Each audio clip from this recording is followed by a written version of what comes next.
Bom, pessoal, boa noite. Obrigado, Francisco, pelo convite de falar sobre coronavírus. É uma coisa que eu venho falando já das últimas 2 semanas, exaustivamente. Mas são os desafios da vida, né, que é sempre muito bom a gente enfrentar. Bom, eu sou infectologista do Hospital Correia Picanso, do Oswaldo Cruz e do Hospital Português. Saiu uma tajazinha no lugar errado, mas tudo bem. Bom, eu queria começar a falar sobre a questão, o pânico em estado de epidemia.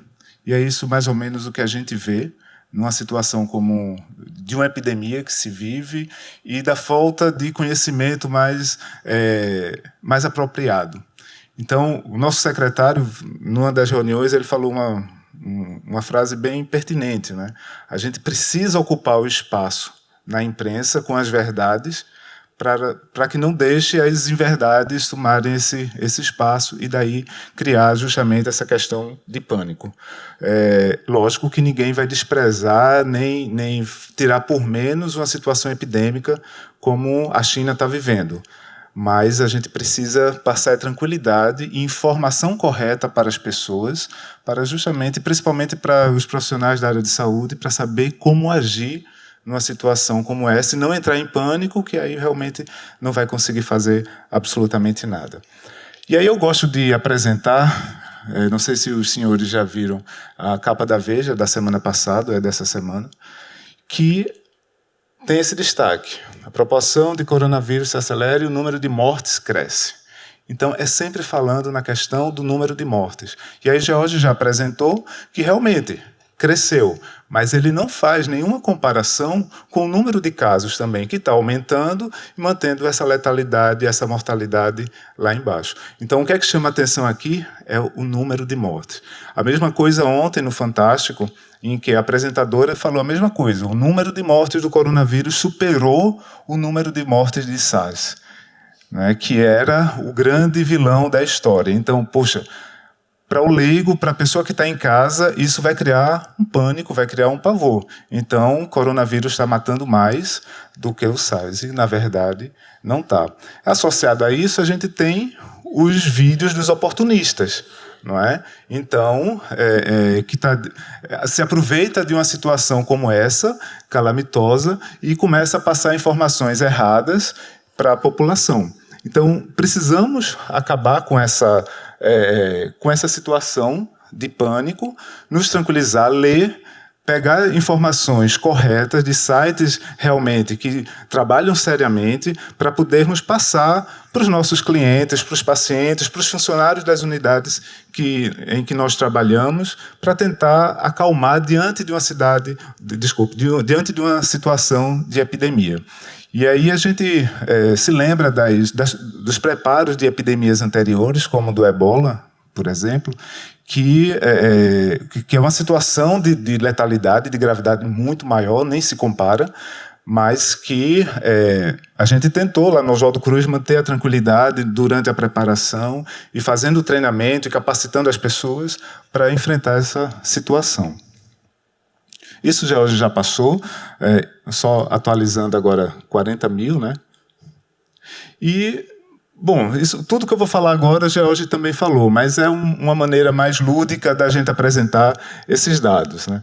Então, justamente, começou em dezembro, né, os casos de pneumonia sem saber a etiologia real, e foi justamente quando foi descoberto o 2019 novo coronavírus. E uma coisa interessante, né? Coronavírus vem de coroa, porque se vocês já viram a figurinha do vírus, ela tem uma coroa radiada em toda a sua superfície, é justamente daí que vem essa denominação de coronavírus. E como o George também já falou, o grande problema são os sintomas respiratórios, mas a gente não pode esquecer que alguns coronavírus podem causar doenças gastrointestinais. E aí essas pneumonias normalmente são decorrentes de uma infecção viral que pode causar ou pneumonite ou complicando com uma infecção bacteriana, que normalmente são doenças leves, no caso do novo coronavírus, mas que podem levar para uma situação de maior gravidade, e principalmente no caso do SARS e do MERS, que aconteceram na China e na Arábia Saudita. Aqui estão, nessa situação atual de epidemia, o grande X da questão, o grande problema clínico realmente é a pneumonia, é a pneumonite, e a pessoa doente inicialmente começou a transmitir para os membros da família e os profissionais de saúde e os cuidadores. Por quê? Até então não se sabia que era o novo coronavírus, até porque a China, nessa época, não só a China, mas todo o hemisfério norte, vive a epidemia sazonal de influenza, e como o quadro clínico é muito semelhante, achava-se que era mais um surto de influenza. No entanto, depois foi que viu-se que não, que era o coronavírus, mas aí muitos profissionais já tinham se contaminado, assim como a transmissão para membros da mesma família. E aqui, só esquematizando a questão, o coronavírus é um vírus de animal. Então, eventualmente, acidentalmente, é que você tem a transmissão para o homem. E o que é muito estranho nesse vírus, essa mutação que aconteceu, porque quando ele transmite para um homem de forma acidental, a transmissão, pessoa a pessoa, não é eficaz. Por isso que nas outras epidemias não teve um número tão grande de pessoas acometidas. No entanto, esse novo coronavírus, que agora já se sabe, até quando eu peguei essas figuras, não se sabia realmente a origem animal dele, é totalmente diferente. Tanto é que está essa explosão de pessoas acometidas, principalmente na China. A transmissão é por contatos, aqui não são gotas de chuva, são gotas de saliva, tá certo? E de espirro ou de tosse. E lembrando aqui a questão de superfície, uma tomada que pode ser a causa da transmissão de uma infecção viral. Então, isso daqui nos faz relembrar da infecção de H1N1, que todo mundo tinha seu álcool em gel, todo mundo lavava as mãos. Então, a gente precisa voltar àquele hábito de lavagem das mãos e da utilização do álcool em gel. Silvia já se lembrou e já pegou ali o dela. Mas são coisas normais do dia a dia. E, principalmente, o hábito de coçar o olho, botar a mão na boca, roer unha, botar a mão no nariz. Isso precisa voltar a acabar, certo? Porque é justamente o maior veículo de transmissão de doenças infecciosas são as nossas mãos. Isso para tudo, não só de questão epidêmica, mas dentro do próprio hospital. Então, eu também trabalho em CCH, em um hospital, e o que eu mais vejo somos nós, colegas, profissionais de saúde, não lavando as mãos antes de examinar o paciente e não lavando as mãos depois que examina o paciente. Então, essa é uma situação extremamente comum, mais comum do que a gente imagina. Basta cada um aqui se lembrar o último paciente se lavou as mãos ou não quando deixou de examinar. E aqui a questão dos grupos de risco. Nessa epidemia, o grande grupo de risco eram os mercadores desse mercado de Wuhan, que era justamente quem estava em maior contato, e depois as pessoas que foram se alimentar e comprar essa mercadoria. E, posteriormente, as pessoas que começaram a prestar assistência a esses doentes. Em relação aos sintomas, como eu já falei, quadro leve, mas podendo agravar, e é basicamente a questão da tríade da famosa virose, que a população tanto detesta de escutar-nos falando que é só uma virose, e com complicação de pneumonia, insuficiência renal, que alguns desses pacientes vêm evoluindo também com insuficiência renal, precisando de diálise, e, felizmente, a morte em alguns casos. E a prevenção? Nenhum mistério. Tem coisa mais fácil do que cobrir a boca e o nariz quando tossir ou for espirrar? Manter uma distância regulamentar de uma pessoa que esteja tossindo ou espirrando, uso de EPIs para os profissionais de saúde e, principalmente, lavar as mãos independente de ser profissional de saúde ou não. Isso daqui para a população em geral, além da história de lavar as mãos, evitar o contato com a face, de uma maneira geral. Bom, Passando essa historinha, esse resumo da questão epidemiológica e clínica, em todas as reuniões que tínhamos na Secretaria de Saúde, e George está aqui e se lembra disso, uma coisa que me incomodava muito era os informes sempre diziam: o grupo mais acometido, o grupo que mais morre são as pessoas mais idosas e que têm comorbidades. E, ao mesmo tempo, não só o informe do Ministério da Saúde, mas quando eu entrava no site do CDC, quando eu entrava no site da OMS, sempre dizia o seguinte, principalmente numa situação como na China. A China não vai ter 40 mil leitos disponíveis para internar essas pessoas todas. Então, os casos mais leves faziam quarentena em casa. Só internavam os casos mais graves.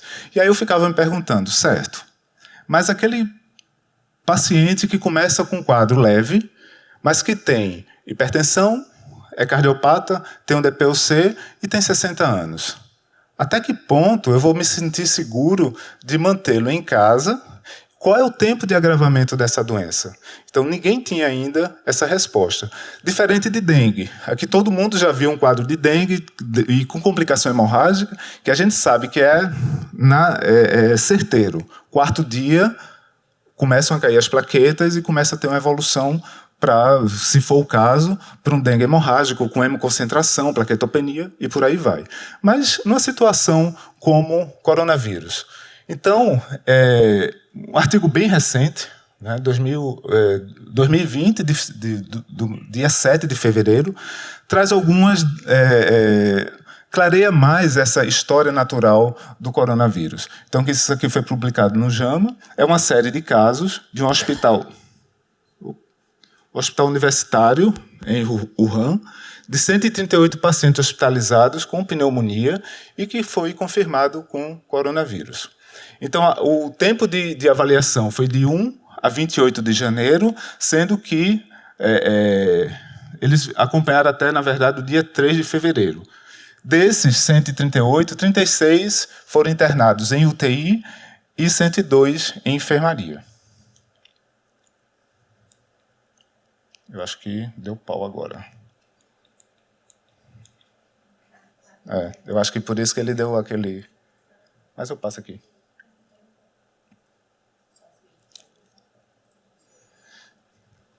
Bom,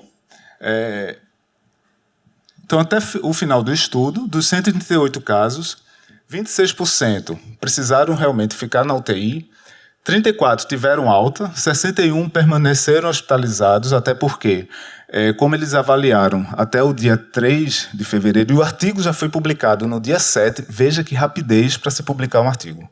Avaliação, dia 3, no quarto dia, após o término da avaliação, o artigo estava publicado no site do JAMA.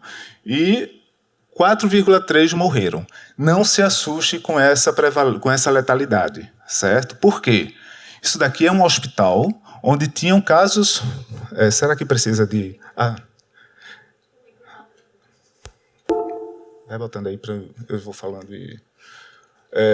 Um hospital de referência de casos graves, então, lógico que é natural, do ponto de vista epidemiológico, você aumentar um pouco essa letalidade. E, para os que tiveram alta, até o dia 3 de fevereiro, lógico que dessa série de casos, alguns ainda continuam internados, 10 dias foi o tempo médio de evolução, de internamento, desculpe. Conseguiu? Pronto?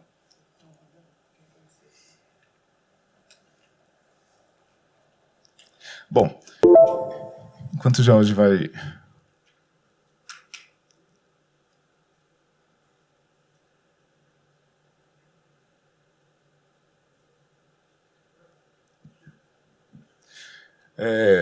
Pronto. E aí, os dados demográficos desse trabalho... Agora, deixa eu aprender... Não, mas já dá. A média de idade, 56 anos, dos pacientes internados. Quem estava internado em UTI tinha uma média de idade maior e quem não estava em UTI, uma média de idade menor. Então, veja, nessa série de casos, lógico, se comparar esse número com o volume de pessoas contaminadas é muito menor, mas isso daí foi uma avaliação dos pacientes hospitalizados. A grande maioria, homens, tanto internados, pacientes que tinham as comorbidades, hipertensão, doença cardiovascular, diabetes, doenças neoplásicas, insuficiência renal crônica, doença hepática e HIV, tinha poucos casos. E qual é a história natural? Como é que esses pacientes evoluem desde o início da infecção até uma situação de maior gravidade? Então, nesse trabalho, ele mostra que, no início dos sintomas, até o início da dispneia, em torno de 5 dias. No entanto, esses pacientes só procuravam um hospital a partir do 7º dia. Então, isso é uma coisa que nos preocupa, não agora, porque estamos nos preparando para atendermos o primeiro caso suspeito, certo? Mas isso, numa situação de epidemia, a gente precisa tomar muito cuidado. A maioria desses pacientes internados tinham mais de 50 anos e, no entanto, no 5º dia, mesmo com dispneia, eles não procuraram um serviço hospitalar. Só 2 dias depois e logo em seguida evoluíram para uma síndrome de disfunção respiratória aguda. Um outro trabalho publicado ainda antes, no Lancet, ainda só com 41 casos, mostrava mais ou menos o mesmo tipo de evolução. Até a admissão, 7 dias. Para a dispneia, que houve uma diferença, que foram 8 dias. Para a síndrome respiratória aguda grave, 9 dias. E para o internamento na UTI, 10 dias. Então, isso aqui já deixa a gente mais...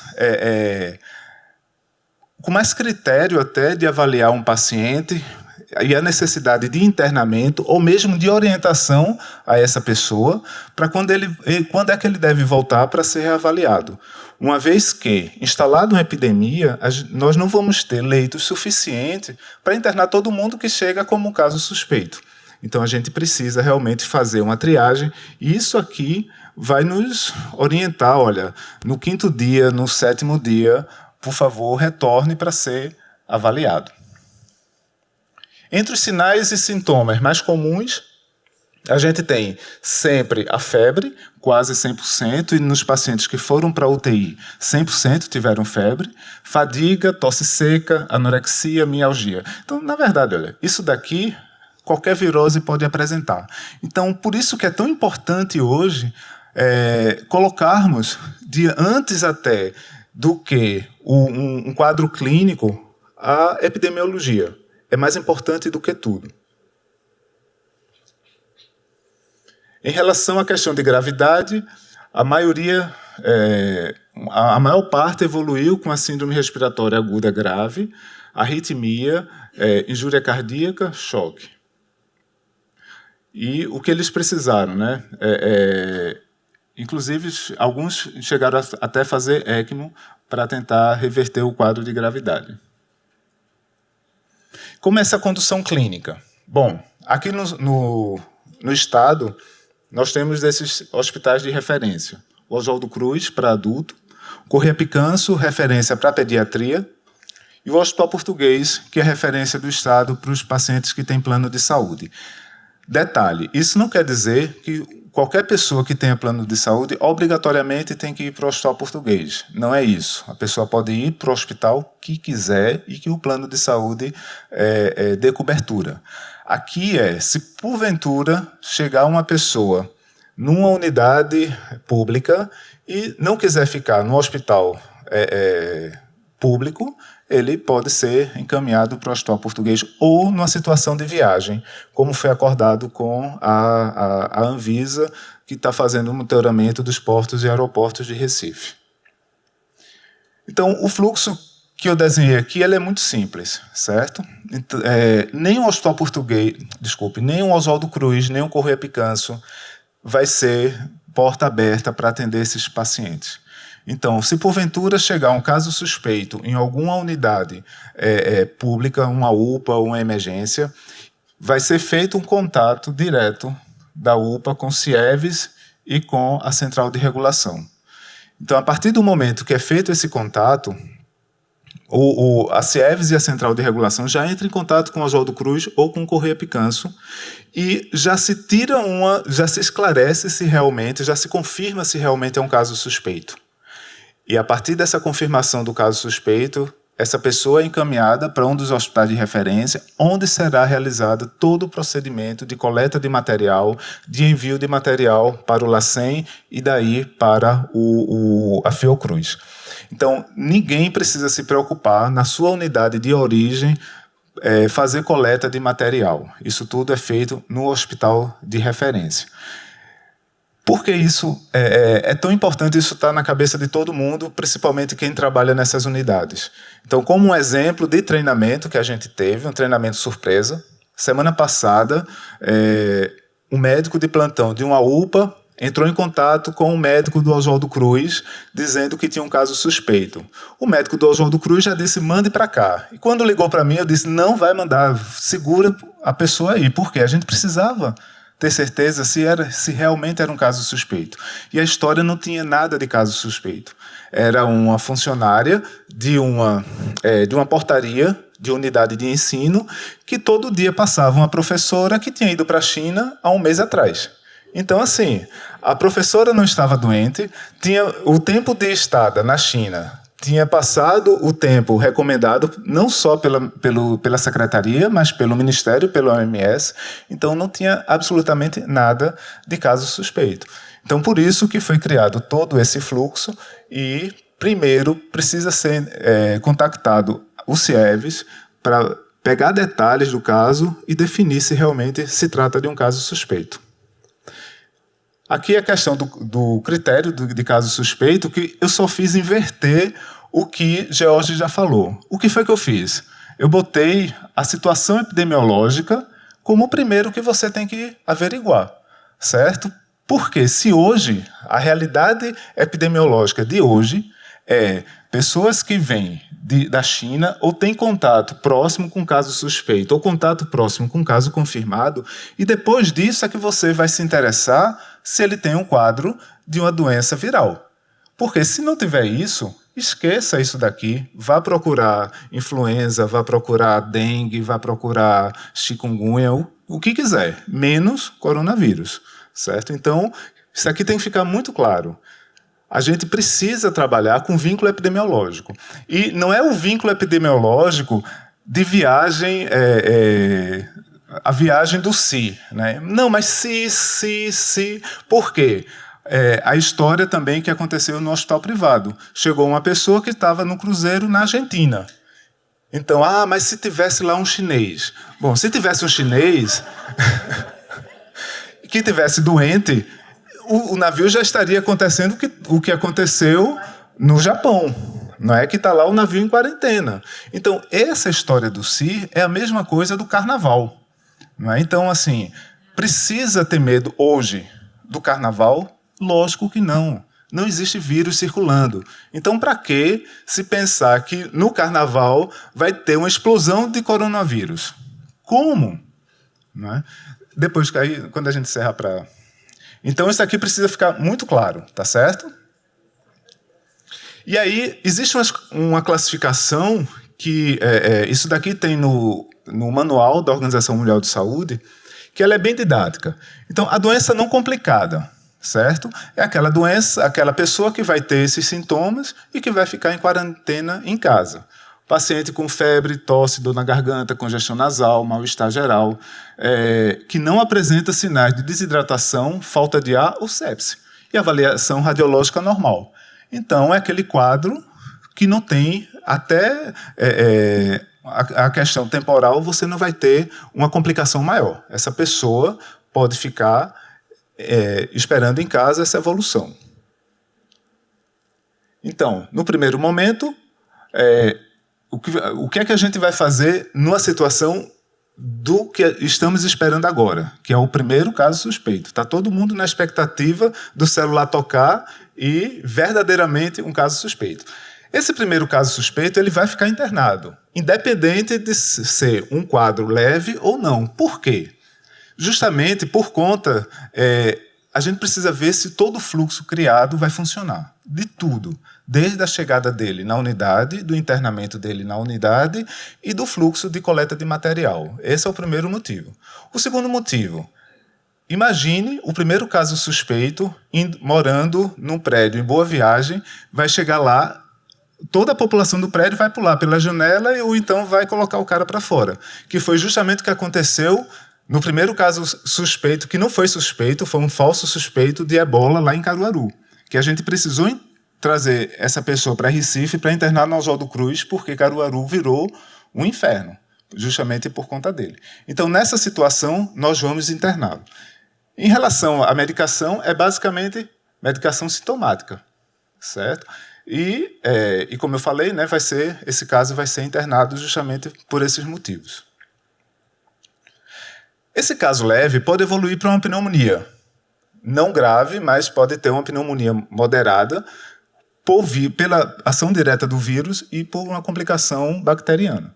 Então, os pacientes com sinais de pneumonite ou pneumonia com imagem radiológica. As crianças vão ter uma frequência respiratória mais elevada, mas não necessariamente mostrando uma questão de uma gravidade maior. E aí, nessa situação, a condução vai ser feita em UTI, tanto para crianças como para adultos.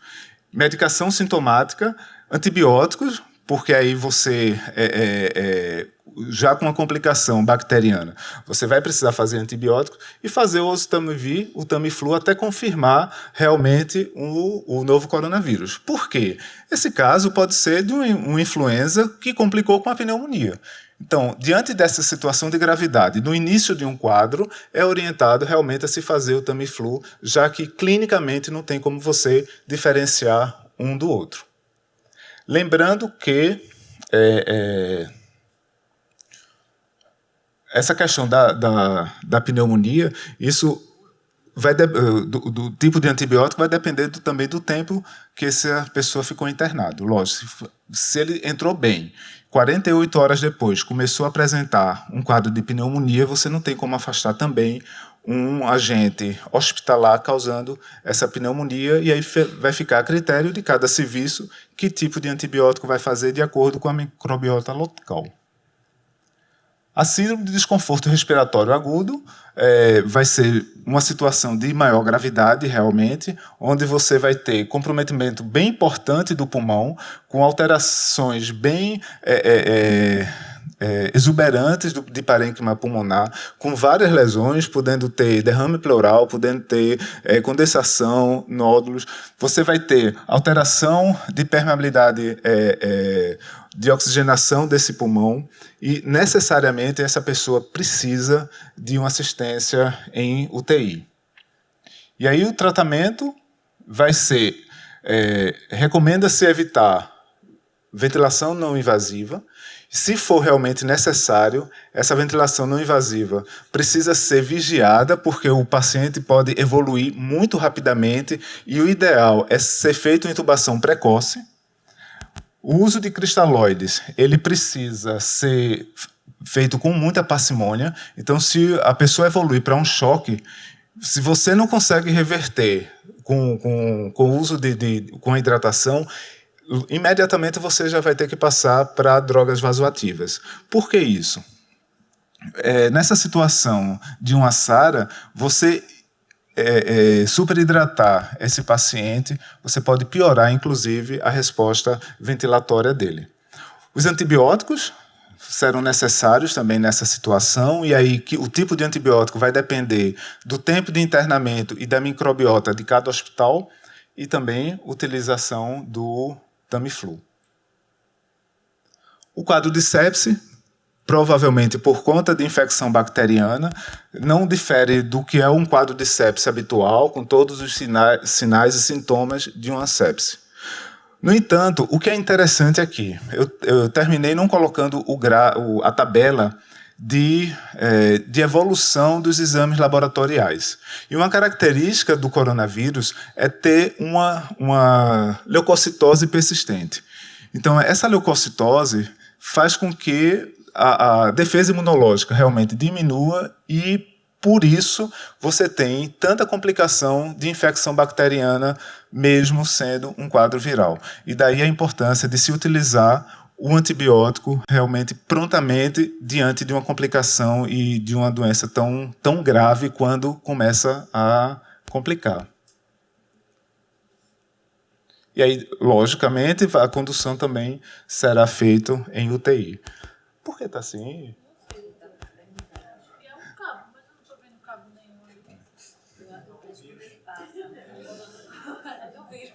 Pois é.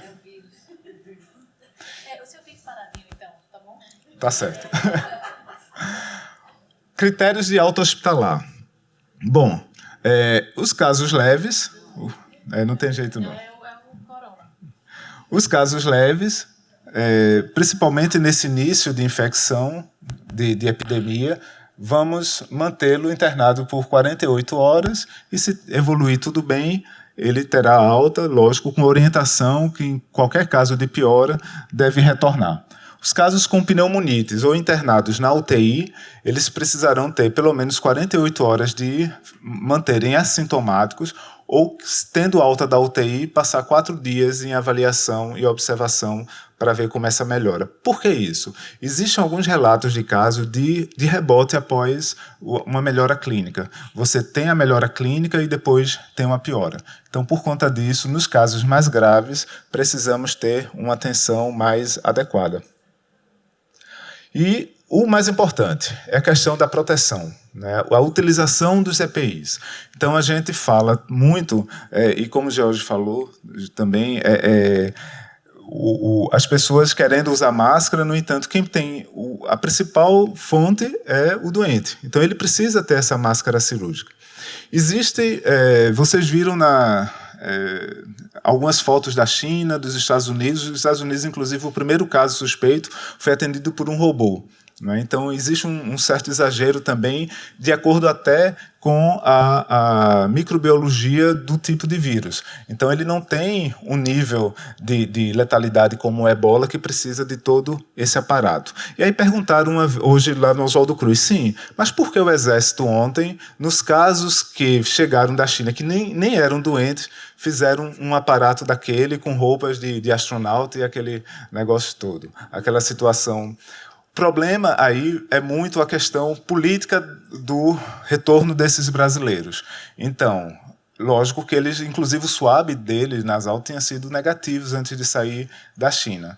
Mas é de extrema importância se ter aquele tipo de ação, porque se por acaso acontecesse de um deles ficar doente, e a culpa seria do Ministério da Saúde e das Forças Armadas, que não repatriaram de uma forma adequada. Então, assim, independente de qualquer coisa, a forma foi adequada e a conduta de mantê-los em quarentena também está adequada.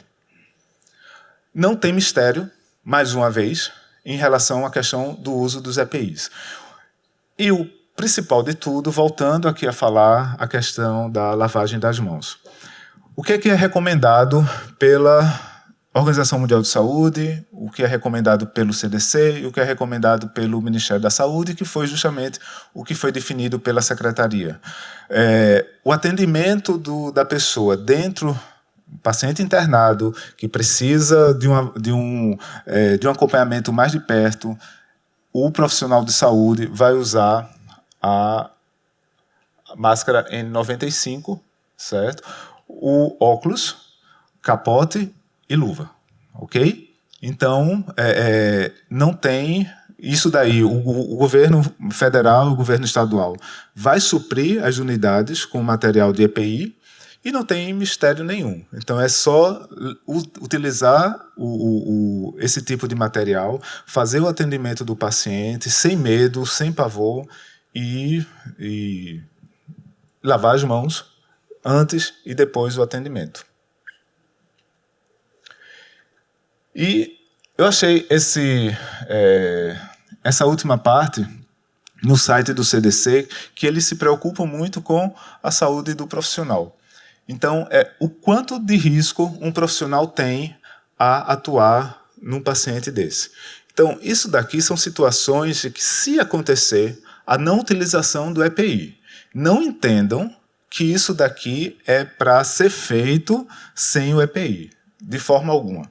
Todo mundo que tiver contato com um caso suspeito ou um caso confirmado precisa estar devidamente paramentado, com óculos, máscara, capote e luva. No entanto, você pode ter situações em que o profissional esteja sobre um alto risco de exposição. É aquela situação que o profissional não vai ter nenhum EPI e vai atender uma pessoa que vai produzir aerosol.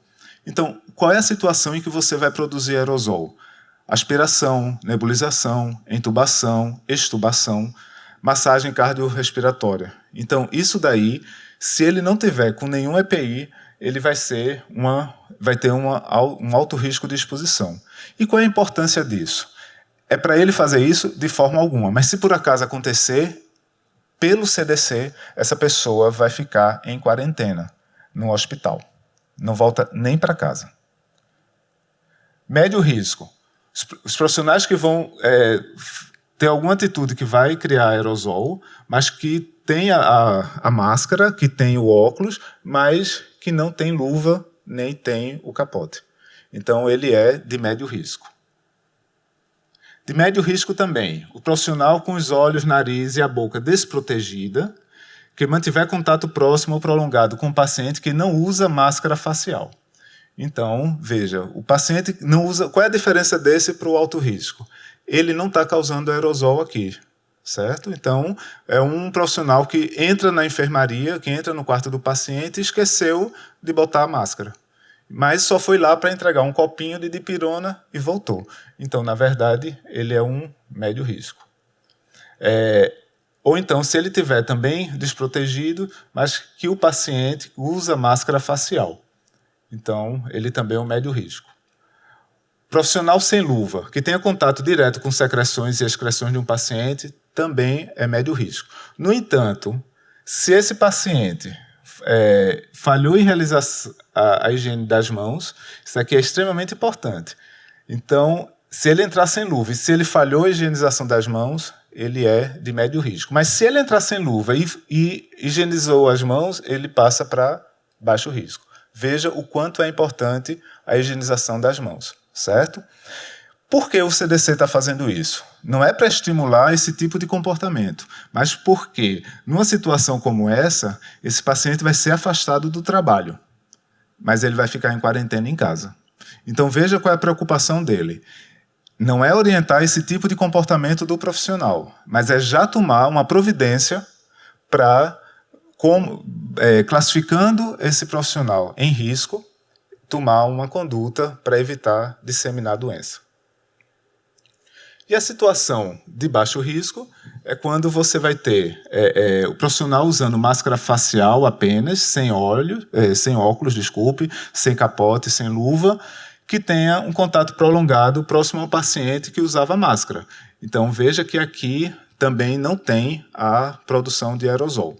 Então, a situação de você produzir aerosol ela é fundamental para aumentar o risco ou não daquele contato. E uma coisa que eu achei bem interessante é profissionais sem usar todos os EPIs recomendados e que tenham breves interações com o paciente, independente de estar usando máscara facial. Por exemplo, breve conversa em uma mesa de triagem, entrar brevemente no quarto do paciente, mas não ter contato direto com o paciente e suas secreções ou excreções. Entrar no quarto do paciente imediatamente após a alta. Então, isso eles consideram como baixo risco de contágio. E para encerrar, queria falar sobre alguns mitos. Isso tem no site da OMS. Isso aqui é um dos principais. Algumas pessoas já me perguntaram isso. Eu fiz algumas encomendas que vêm da China. Eu corro risco? Não corre risco. Então, isso daqui nem corre o risco se você encomendou, se bem que o que acontece é que, nessa situação agora, talvez essa encomenda vá atrasar muito, né? Mas esse tempo de viagem também passou a quarentena e, principalmente, ninguém precisa ter medo de ir no centro da cidade, onde a gente sabe que tem um comércio de chineses muito grande, né? Então não tem nenhum problema. Exato, e o prédio, né? Outra coisa, a vacina contra a pneumonia não previne o coronavírus, certo? A pessoa tem que tomar vacina para prevenir a pneumonia, lógico, mas isso não vai prevenir o coronavírus. Assim como falsos depoimentos na internet de uso de vitamina C com zinco, uso de alho, e seja o que for, como se isso daí fosse importante para a prevenção. Não. O que é importante para a prevenção? Lavar as mãos e não colocar a mão na face. E questão de enxaguante bucal. Também não tem nenhuma proteção para o coronavírus, certo? Então, qual é a mensagem que eu quero deixar para vocês?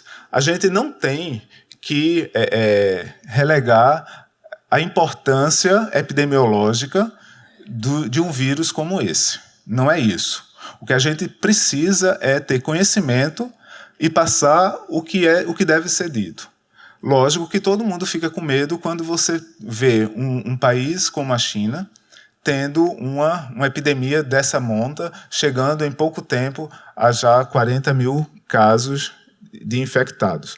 Mas a gente precisa ficar tranquilo, porque se entrarmos em desespero, a gente não vai conseguir fazer absolutamente nada do ponto de vista de saúde pública e de orientação para a população. Bom, era isso que eu tinha para vocês. Obrigado.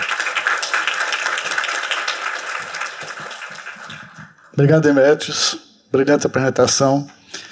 Gostaria de convidar agora a doutora Silvia Lemos, nossa consultora da Sociedade Brasileira de Infectologia para a Medicina dos Viajantes. Obrigado, doutora Silvia. Bem, obrigada pelo convite, doutor Francisco, e a todos. Estamos já há 15 dias, isso aí é enquanto elas estão